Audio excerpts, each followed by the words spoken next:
Sabe quando a gente pensa na internet é fácil esquecer que ela funciona na prática como um sistema de correios gigante, um sistema postal global. Para qualquer coisa chegar no lugar certo, seja um e-mail, seja um site, precisa de um endereço. E é exatamente disso que a gente vai falar hoje, o CEP da internet.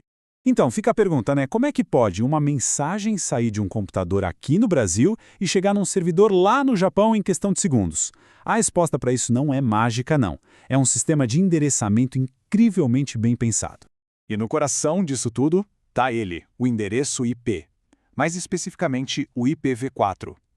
Cada aparelhinho conectado na internet, do nosso celular até os servidores de uma empresa gigante, tem um número de identificação único. É como se fosse a identidade digital dele no mundo.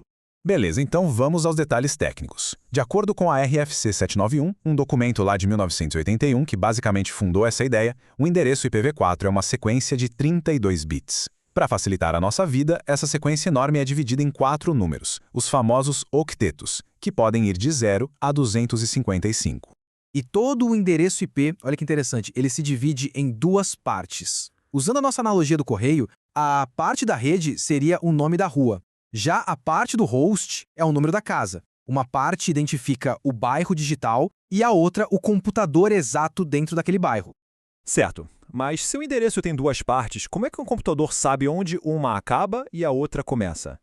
Pois é, existe uma ferramenta secreta para fazer exatamente isso. Essa é a pergunta de $1 milhão no mundo das redes. Imagina o caos. Se o computador não souber o que é rua e o que é número da casa, a encomenda, o pacote de dados, simplesmente se perde no caminho. Como é que essa fronteira é definida?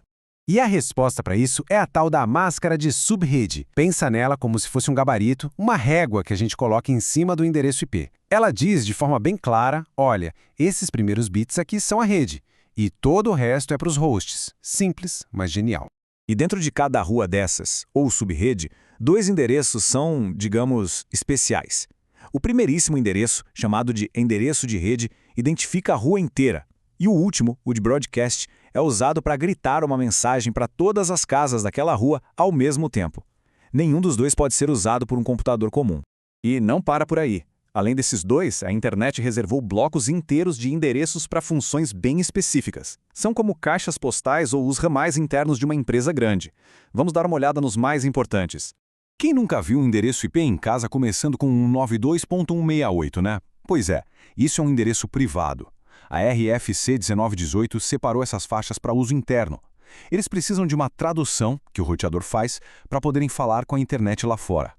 Foi uma forma brilhante de economizar os endereços públicos, que já naquela época eram vistos como um recurso finito. Agora, uma curiosidade que na verdade é super útil. Já apareceu por aí em alguma configuração o endereço 127.0.0.1? Ele tem um motivo bem especial para existir. Esse cara aí é o endereço de loopback. É basicamente o computador falando com ele mesmo. Quando alguém da área técnica dá um ping 127.0.0.1, o que essa pessoa está fazendo é testar se o sistema de rede do próprio computador está funcionando direitinho, antes mesmo de se preocupar com cabo, com roteador ou qualquer outra coisa. E falando em diagnóstico, tem outro número que, se aparecer no computador, é um sinal bem claro de que tem alguma coisa errada. Esse endereço, que começa com 169.254, o tal do APIPA, é um verdadeiro pedido de socorro. É o computador falando tipo, olha, eu tentei pedir um endereço IP aqui na rede, mas ninguém me respondeu, então tive que inventar um aqui para mim. Quase sempre, isso significa um problema no servidor DHCP, que é quem distribui os endereços, ou na própria conexão física. Toda essa história do endereçamento IP é, no fundo, uma história sobre otimização. O sistema original era, bem, ele era meio engessado e acabava desperdiçando um monte de endereços. Foi preciso evoluir. Lá no comecinho, a gente tinha as classes de endereços. Era assim, ou uma organização pegava um bloco gigante de endereços, a classe A, para milhões de máquinas, ou um médio, classe B, ou um bem pequeno, classe C. Não tinha meio termo. Imagina o desperdício que isso não gerava. E esse ponto aqui é fundamental. Como o próprio material de referência diz, essa história de classes é isso, história. Hoje, a abordagem que a gente usa é outra, muito mais inteligente e flexível. E a salvação, o que resolveu esse problema, tem nome: CDR. Ele basicamente jogou fora a rigidez das classes. Agora, com a famosa notação de barra, tipo barra 26 ou barra 29, dá para criar uma rede do tamanho exato que for preciso. O número depois da barra diz exatamente quantos bits são para a rede e pronto, sem desperdício. Só que, mesmo com toda essa genialidade para otimizar, o IPv4 estava de frente com um problema impossível de ignorar. Os endereços estavam simplesmente acabando. O sistema IPv4, com seus 32 bits, tem um limite total de aproximadamente 4,3 bilhões de endereços únicos. É um número que, na época em que foi criado, parecia infinito.